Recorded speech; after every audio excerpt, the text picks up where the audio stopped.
been to the Southeast? You ain't never been. You ain't never been to the Southeast. You ain't never been. Never. You ain't never been to Green Cat. What's going on, everybody? This is Talking 90 Days with T. Berry. All right, so for starters, if you're watching on YouTube, I'm in my PJs, I'm comfortable, I'm wearing my barely see the beach, or you ain't ever been to the Southeast, or this is the South Bay. Shout out to Ryan Anthony for making the clothing line, the albums, off the chain. Now let's get to the show. All right, so this is 90 Day Fiancé, Season 9, Episode 2. I thought it was a pretty good episode. So I'm going to go in sequence with the show and tell you what I think, how I feel, whatever, talking stuff. That's what we do. We talk some stuff on here. All right, so Bilal and Shaida. So a little backstory. Shaida's from Trinidad, Tobago. Bilal, he's from, I think it's Charlottesville or something. No, he ain't from Charlottesville. He's from somewhere. But anyway, he doing his thing. He's a successful businessman, real estate investor and real estate agent. And so he doesn't want Shaida to know how successful he is because he wants to know if Shaida is attracted to him and not the money. So he comes through with this used van, and he's going to take her to his childhood home. And so they start off, him picking her up, and they get to the parking lot, and she thinks he's in this, I think it's like a Chevy Malibu or something to that effect, but he's in this big white van that, he didn't clean it out. Not to say it was really dirty, but it wasn't cleaned out or whatever. And she gets in a funk. Automatically in a funk. Like, what the heck? So, he puts her stuff up in there. And then, she in the passenger seat talking about, in Trinidad, we come off real harsh, and talk stuff. But I'm gonna let you know that I'm basically disappointed. Now, to me, you just got here. Like, come on now. Like, it might not have been lived, or it might not be your expectations, but, she acting like she came from some grand living to the States, and now she's living like a homeless person, and it's bogus. To me, it's bogus, and that's what Bilal. Now, at first, I thought Bilal was kind of being, a little petty, but then when I seen how she was acting, I was like, he must have had some kind of, he must have thought something, So he's not feeling it. He's not feeling it in the van. He's kind of like, what up? Why you acting like this? Now, one thing I did notice, I don't know if she knows shoes, and I don't know who I was paying attention, but when Bilal went and picked her up, he was wearing some red bottoms. Them shoes cost $1,000, $500, $600, $1,000. Like, come on now. You trying to talk like you a pauper, but you wearing $1,000 shoes. But it don't matter. Some people will spend their money on looking, to get that look of success and not actually be successful. So I think that's more or less the lines that what he's trying to do, as far as what he wants to look like for her. So, when she flies in, that was one thing. She flies in, they see each other, they embrace. It does look genuine. But again, if she, thinking that he saved her, is this her savior? Is this her person to take her out of Trinidad, Tobago? I don't know. I don't know what living is like in Trinidad, Tobago, but the embrace looks authentic. It looks real. And so, so he knows he's going to take her to this house. He knows he's about to take her to this house and he knows that it more likely isn't the standard that I don't even think it's that she's used to, but what she was expecting. So, yeah, so they go from there to Cara and Guillermo. Now, I think these two are going to be a good couple. I know on the last show I was talking about it could be a problem with her trying to like mother him, which may happen later down the road. But right now, these two are in love and loving each other. So she flies out. A little backstory: she flies out to Dominican Republic to make sure that he can make it to the States. You know, he has an expired passport, and they're worried that it's going to cause a problem when coming to the States. So before they go, he surprises her with some of her friends from, I don't know if they're from Dominican Republic or if he flew them out. I'm not sure, but she has a couple of friends. Well, her friend and his brother, they come out. And, you know, he's kind of sad because he's got to leave his family, which is understandable, you know. He's used to being out there. The only other place he's moved from was from Venezuela to Dominican Republic, and that's because of how bad it was in Venezuela. But now he's moving to the States to be with the love of his life. So, you know, everybody's sad, and they joke him for being so young, and she's older. I keep missing how old she is. I want to say she's in her 30s, but he's like 23, so he's a young dude. And so she's joking him, and they're joking him because he's calling him a toddler, and she's his stanky panky, which I had never heard that before. Stanky panky. I think I might add that to my repertoire. Stanky panky. So it basically means a young Latino man that's found him an older white woman to be his sugar mama. So I never heard that before. But supposedly he's the stanky panky. So something like that. Now if I'm saying it wrong, please let me know. But I wrote it down, stanky panky. So that's what it sounded like to me. So then we go into a new character. Her name is Eve, and she wasn't on the first episode, but they go into her story, and basically she posted a picture online of her in a bikini, and dude Muhammad hit her up and was like, "Hey, you know, you look good." He jumped up in them DMs with the quickness, and so she liked him. You know, now she's like 48 and he's 25, so she a cougar for real. But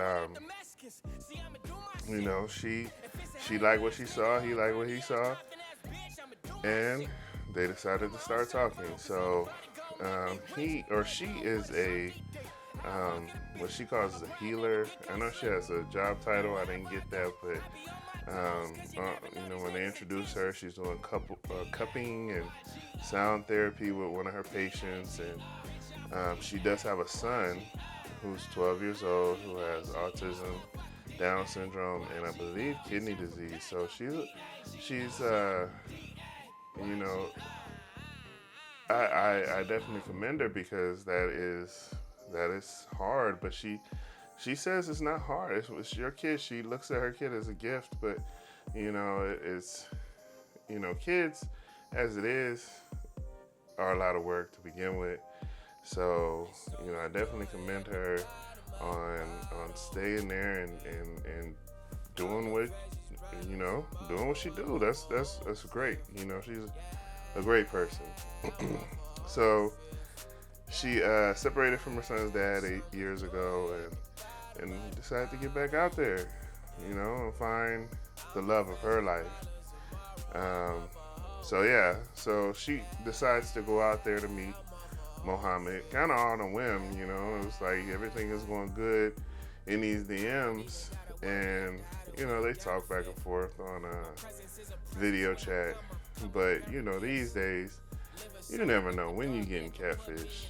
But she didn't get catfish. She went out there and he proposed to her, and she thought it might have been a little, fast, but she loved him. So there's the way I look at it is, you can know a person for a day and get proposed or get engaged and last a lifetime, or you can know a person for years and get engaged and it lasts less than a year. So it's no real formula to how it's supposed to work. So one thing with him, I can't remember where he's from. I believe, I don't know, he's from a Muslim country, and so he's Muslim, and they have their religious, I don't know, rules, like their culture, and their culture does not, in their culture, women aren't supposed to be showing their arms and legs and stuff, which is weird to me because, he met her based off a picture that she posted of herself in a bikini. So you liked it then, but I guess when it's your girl, now you got some say-so in it. And so he's not gonna be a fan of that. So she's going through her closet, cleaning it out, and her friend shows up, and I'd be the same friend. If I know my friend has fun doing whatever, she ain't walking around butt naked. She just kind of walking around being, she's a nice fit 48-year-old woman, and she's showing, how she what she made of, and so I don't think her wearing shorts or a top, a tube top or whatever, I don't see no problem with that, but my culture is different. So, but her friend is like, if you like these things, why are you going to give these things up for this man who you just met, who's 25 years old and you 48? Like, what are you doing? And this guy is, I want to say, younger than her friend's son. So it just looks funny, and it doesn't feel right to her. But to Eve, she's happy, and that's all that really matters. She's happy. All right, so then we get into Jabril, or Jabri. So he starts off, he's washing his dad's car so he can go pick her up. So I'm not sure what's up with his car or if he even has a car, but I don't know. That seems odd to me. Why don't you got your own vehicle? But, he's washing his dad's car because he wants to have a nice clean car when he goes and picks up Miona. And so, and he's excited. And he's happy. He's good. So, his friend David kind of puts a damper on the mood. Now, David is his best friend, and David is a bandmate of his that is from Serbia.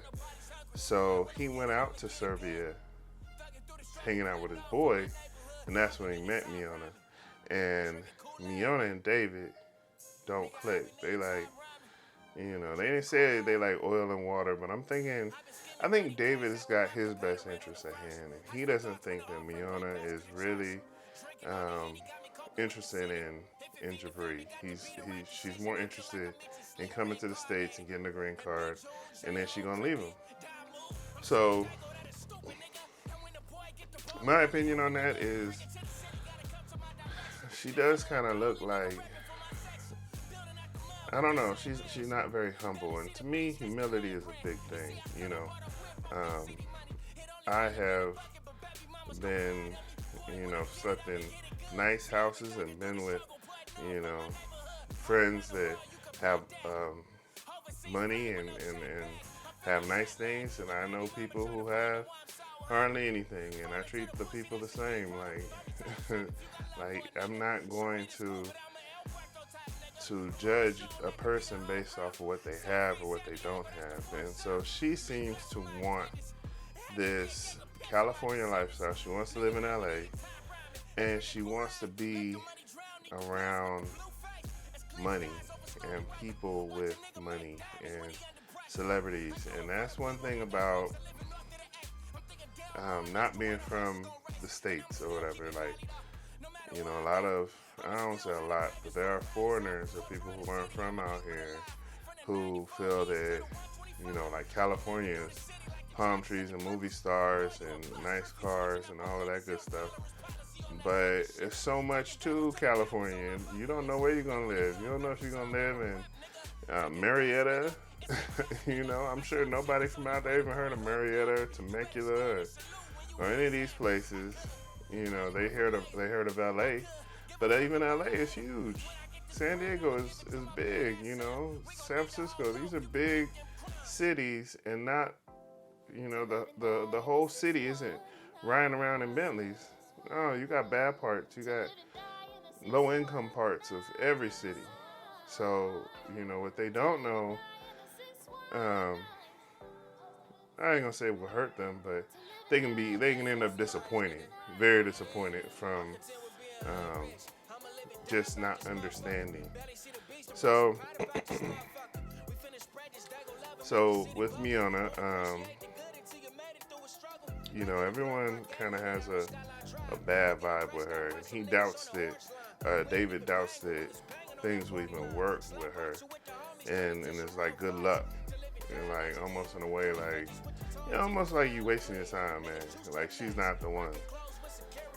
But you know, he just kind of blows it off after he tells them that, you know, it's kind of messed up. But you know, I feel like you do have to listen to your friends to a certain degree, just like you have to listen to your family to a certain degree, because they obviously see something that you might be blind to, because in the moment all you can see is this either lust or what you think is love, and you know, it can steer you the wrong way, and you can end up, you know, really screwed behind it. So, you know, he's just giving his point of view, and you know, I'm hoping David is wrong, but right now, the way things look, I'm kind of going with David on this one. All right, so then we get into Emily and Kobe. Now, first and foremost, let me just say, I feel Emily is bogus. So Emily's plan, let's get to the backstory. Emily met Kobe in China. He was an underwear model. They spent some time, she got pregnant by him, and came back to the States, had the baby, and now they're in this predicament. Here, she lives with her people, her family, and he's coming out here to live with them. And hopefully they can build together and get their own place and then move out of the parents' house. So her goal, or well, not her goal, but her plan is to pick him up from the airport, and she wants to spend a night with him, just the two of them, before she brings him to his son. Right off top, immediately no. Immediately no. No. I want to see my son. You know, I don't flew all this way. I want to see my son. It's nice. I don't think I don't want to spend time with you. But we created this little person that I ain't never met in person before, and I want to see that little person. I want to play with him. I want to see my kid, you know. And I feel like it's unfair for her to kind of, oh, well, we need one night together before you can do that. No, you've been around him for like 2 years or 17 months, and I haven't been around him for a day. So it's easy for you to be like, I need a night out. But dude is coming there and he wants to be around his kid. Like, so I feel like that was pretty bogus to plan it that way. I mean, they could have even went to the house. He could have hung out with his kid all day, and then they could have went out later. But don't stand in the way between a man and his child. You know, just, you know, make it to where he gets both. Because he wants to see her. He wants to be with her. She's, you know, worried because, you know, she doesn't look the same. She doesn't act the same. She wants to be attractive to him. You know, but she knows she looks a lot different than she did before. But you can't really control that. you know, and based off of his reaction when he came out of the plane and he saw her, everything was good to go. So I feel that's gonna, you know, because they don't really get into it. She keeps talking about it, how she's gonna do this, how this is her plan. But I believe the next episode they'll actually get into, you know, this how it plays out, you know. But like to me, nah. Let's go to the house. Let's go to the house. I need to see my child. I need to. Yeah, I need my bonding experience, you know, and so that's my opinion on how I feel it should have went. Now, other people may have a different opinion. She obviously does, and we're gonna see how that plays out. Let me get back into Bilal and Shaida. All right, so now Shaida sees the house, you know, and it needs some work. That's a given, but I will, you know. I will say the house is clean on the inside. It ain't like he took her to no crack house. Like I said, I've been to some houses before. I've been to a house one time where they didn't have no doors on the rooms. I went to the bathroom and I had to wait in line behind a cockroach to use the bathroom. I mean, I'm talking about this house was disgusting. The way Shaida is sitting in this house, you think it was disgusting with, you know, crackheads walking around and all that. No, the house is well put together. Honestly, it could use work, but it ain't like he living in or he brought her to some place that was unsafe for her or just disgusting. It might have been disgusting to her only because she expected a mansion. And she expected this mansion based off the way he came out to Trinidad and Tobago. He had Louis Vuitton bags and he had nice watches, nice clothes, nice suits. But she didn't know whether he had, what kind of cars he had or what kind of house. So she based what their relationship was going to be like, or what her living, I guess, arrangements were going to be like based on how he presented himself. And I don't know, like, I guess you can do that. I could see how that can happen. You know, if you see somebody in a nice car, you're assuming they got a nice place, you know, but there are people out there that will spend all their money on a car and watches and clothes and be living in apartments. And that's you know, I was working on base, and there was somebody who lived in the barracks who was driving a Dodge Viper. Now imagine being his girlfriend. So, you know, it does happen. But I believe Bilal wanted her to look at that and just be like, well, this might not be what I expected, but we can build off of this. Like this is just a start, you know. So it's about him. Well, it's about both of them. Like, he wants her to really truly be in love with him and not with what he has. And I get it, you know, and I get what he's doing now. Now that I see her reaction, I get it. So she was calling the house, saying that the house looked like it was built in the 1900s. The only real thing I saw was like the ceiling. It was popcorn ceiling and it was coming down or whatever. It was coming off. But nothing that couldn't be fixed, you know. One thing I didn't like that she did or said was like when he asked her if she wanted some food, and she was like, well, can you afford that? Like, really? Like, you just gonna totally just be stank about it? Like, that's just not cool. That's not cool at all. You know, I don't know. That to me, like, if it was me, we would have made a round trip real quick, you know, from my childhood home right back to the airport, so you can go back home. Because, you know, if this is what if this is what you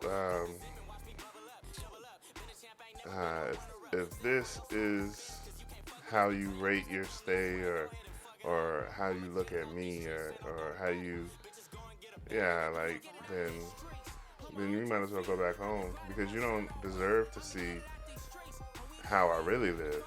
If you can't,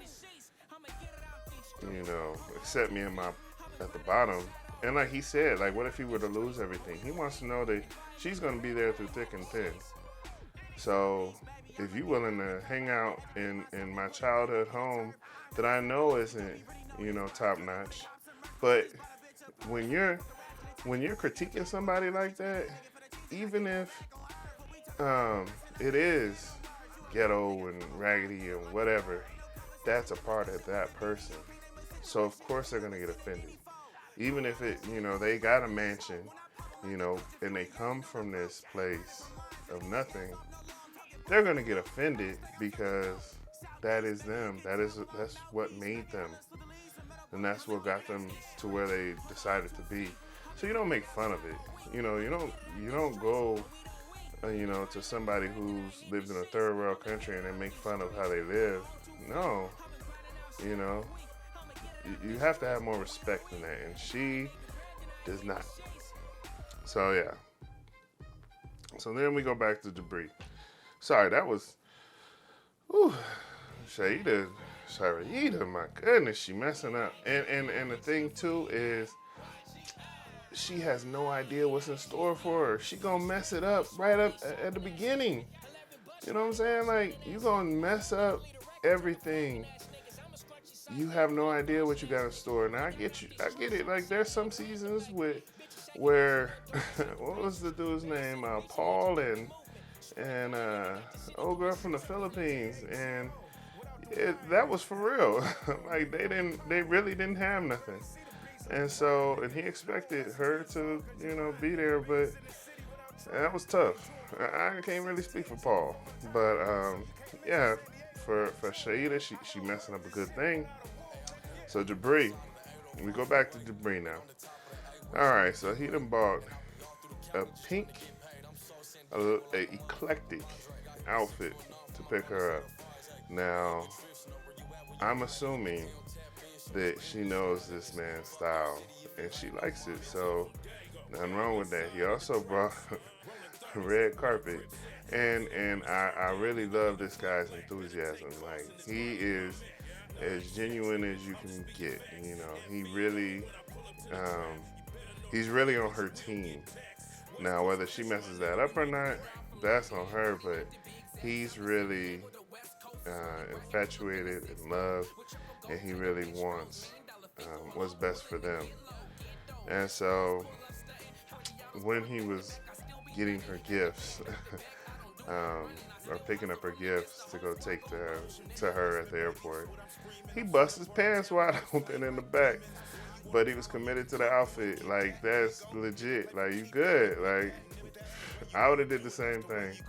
But he busted them pants. Now, it must have been some COVID weight going on or something, but that outfit, them pants wasn't ready for that. So, but yeah, he gets there to the airport, picks her up. You can see everything looks genuine. And I will say that for a lot of these couples, when they embrace, it looks very genuine. Now, I guess the same can be said for everyone who stands at the altar. It looks like it could be very genuine on that day, and then it goes downhill from there. But yeah, it looks very genuine. It looks, she's real cool, and they're very playful. They do like a little photo shoot, a little fake photo shoot at the airport, and they look really good together. So I have high hopes for her, but I have high hopes for him. She's gonna be hard. And it's gonna be hard for her because of her personality, I think. But yeah, it's a little short, little scene, whatever, and then they go back into Emily and Kobe. So she's really nervous. She's nervous to have sex with him. She's nervous to see him. She's nervous. She's nervous about everything. You know, she doesn't know what to expect. Now I get that. I get it. You know, time has passed. Again, she looks different. She acts different. He's coming over here to be with not only her but her family, who is going to be judging Kobe like crazy, and only because they want the best for their daughter. So I get it. It's going to be tough, but again, I feel like this whole night together thing was probably a bad idea, and it's gonna start things off on a bad foot.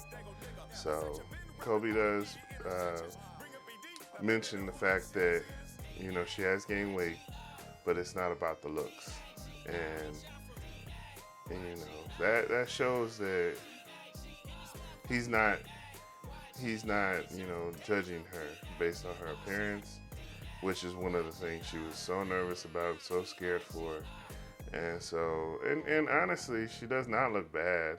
You know, I can see if she gained 400 pounds, and even then, it's whatever, you know. But she don't look bad, you know. Either way, that's your baby mama. So, you know, you get it's a, you know, when you look at the situation, he's supposed to love her through thick and thin. So she's thick now, and from what I saw, he's still in love, and that's good. So then we go into Kara and Guillermo, and they're basically just checking out the paperwork, getting ready for flight. He's nervous to leave his family, so they end up flying out here. I believe they're in Charlottesville. I believe the other couple is in Charlottesville. I'm not sure, but it don't matter. They're in the States, and they end up getting detained for 2 hours because of the passport. But once they find out that he's originally from Venezuela, then they let them go, and he's here in the States. So this starts their adventure, and I'm happy to see where it's gonna go. Like, they seem like a good couple to me. They seem like a real solid couple. I really want them to work. I want them all to work, you know. It ain't just, you know, certain couples. Certain couples, though, it looks like they're doomed from the start. But these two, they look like, with the right communication and, and beyond, it goes beyond communication, because when someone comes here from another country, you know, they can't just start working immediately. They can't start doing much of anything immediately. So as their sponsor, you take on a lot of responsibility. And along with that responsibility, you kind of have to give them that pass to not work and to not be, you know, go to school. They can be doing something, but, you know, you can't sit there and be like, well, you're not bringing any more money into the house, and I brought you here, and now I'm spending more money on both of us, and you can't put nothing in the pot. Well, you should have known that to begin with. You know, like, it takes a while. They need to get a working visa. They need to get their paperwork in order to do that. So I see that being a challenge, and that's been a challenge on a lot of the couples that have been on the show. So I see that being a big challenge for Emily and Kobe, because even the dad is like, hey, so what, I gotta take care of all these people? Well, you taking care of like 4 already, so you just adding another one to the mix. I feel like it's hard being a grown man, having another grown man take care of you, you know.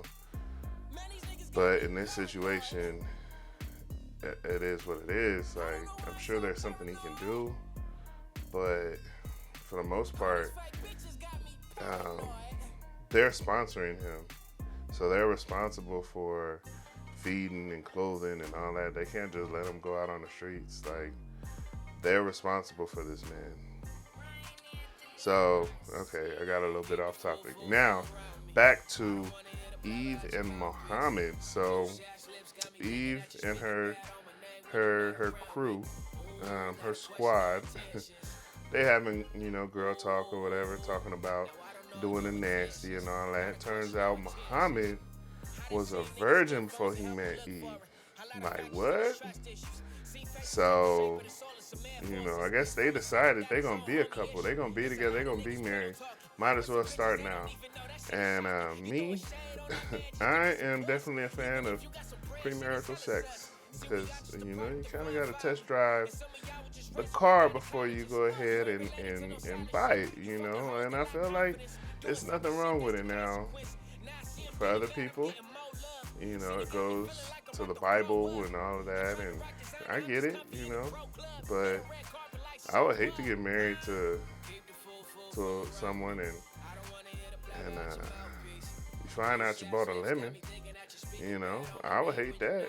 I would hate to find out that I'm a lemon after marriage. Like, I like to think that I'm pretty good, but to some people I may be a lemon. So, it works both ways, So I feel like, that is something like if you saw last season of what was it, before the 90 days with Memphis was like, look, I can't marry you if we're not even gonna, do this. Like if we can't have sex, we can't get married. So I guess Eve must have put it on Muhammad like that. Like, look, I done flew all the way out. I done got flued out. Somebody gonna give up some. So he gave up some. And so, they cracking jokes on her and all that about the sex, but, she said he put it down. And so that's good, for a virgin, to be putting it down like that, then, he must be a natural. He must be a natural. So he has issues with drinking. I guess in his culture, it's not good to drink or get drunk. That could be a problem. It would be a problem for me because I like a good drink here and there. And I go on my little binges of sobriety, not binges of drunkenness. I go on my binges of sobriety where I'll go 3-4 months without drinking, here and there. But, yeah. Yeah, have someone say, hey, we're not drinking. Nah. And so she said she did talk to him and say that, there are times for different occasions that she'll have a drink. And, I think a lot changes once you get married. I don't know, but some things are okay as long as you're boyfriend or girlfriend. But then once you get married, I would hate for him to be like, all right, well, now we're married, and now you need to live by this religion or this culture. I see that culture or that religion being an issue as well because, that when something is not your own, when you didn't grow up that way, it's hard to convert unless you're fully, you fully believe in what you're doing. It's hard to convert. He grew up that way, and there's nothing wrong with it. There's nothing wrong with how he grew up and the things he believes. It's just when you're trying to push them on someone who doesn't, that's hard. So I can understand why certain religions or people in certain religions basically stick with their religion because it's you don't have to go through that conversion. The person already believes in the same things you do, and they're willing to you don't even have to ask. But for someone who doesn't, then you're having to break down, hey, you can't show your arms and legs, so get rid of all these clothes. Hey, we don't eat pork, so there's gonna be no bacon in. For me, you take away my bacon, then I'm sorry, we just can't. I'm not gonna eat turkey bacon. I'm not gonna eat nothing. I'm gonna eat my pork. I'm gonna eat me some sausage patties. I'm gonna eat some pork loin. I'm gonna eat some bacon wrap, hot dogs.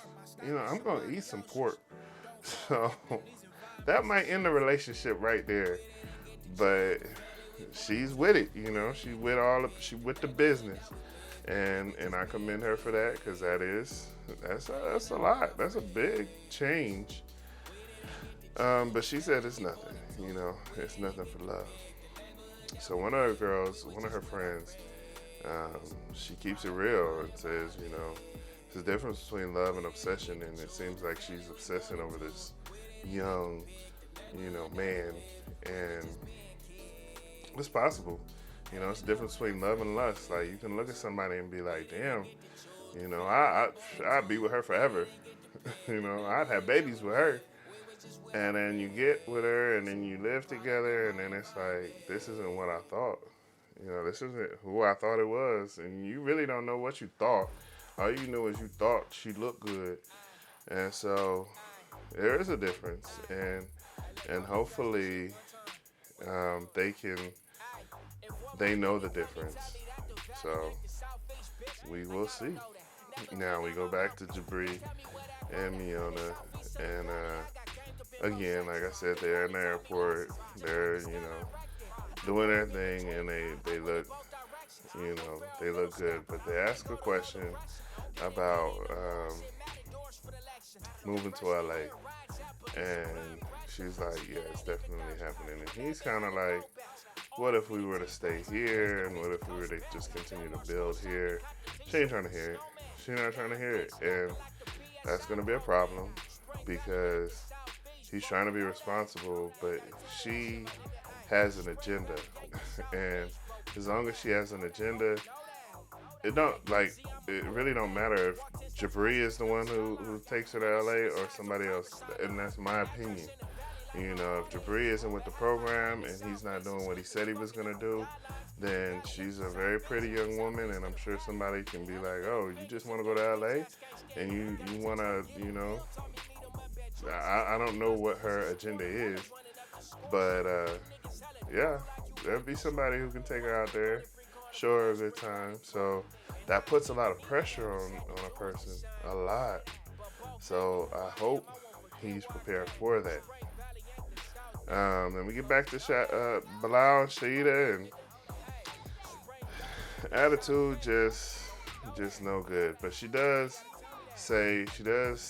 you know, kind of open up to why she feels the way she feels, and why her attitude is so jacked up.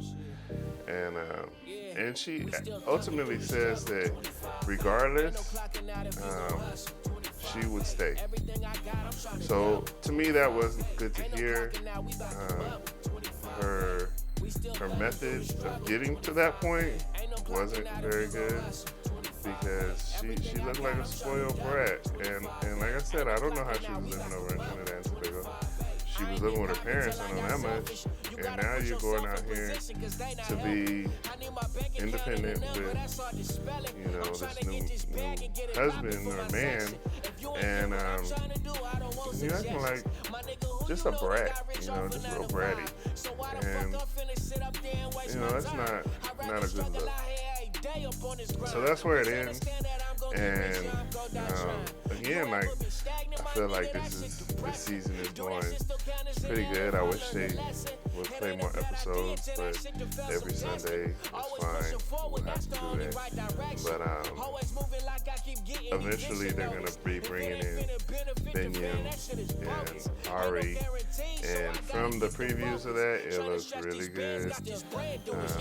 Because I'm not a big Ari fan. I like Benyam, but I don't like really Ari too much. But yeah, so hopefully you like the podcast. Please continue to listen. I'll be breaking it down every Sunday. Today is Monday. You know, I'm just getting it up, but yeah, please follow, like, subscribe if you're watching on YouTube, and thank you again. I'll see you in the next episode.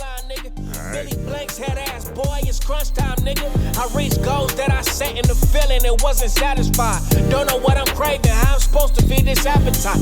Trying to get to higher heights, my sanity been sacrificed. If you ain't where I'm trying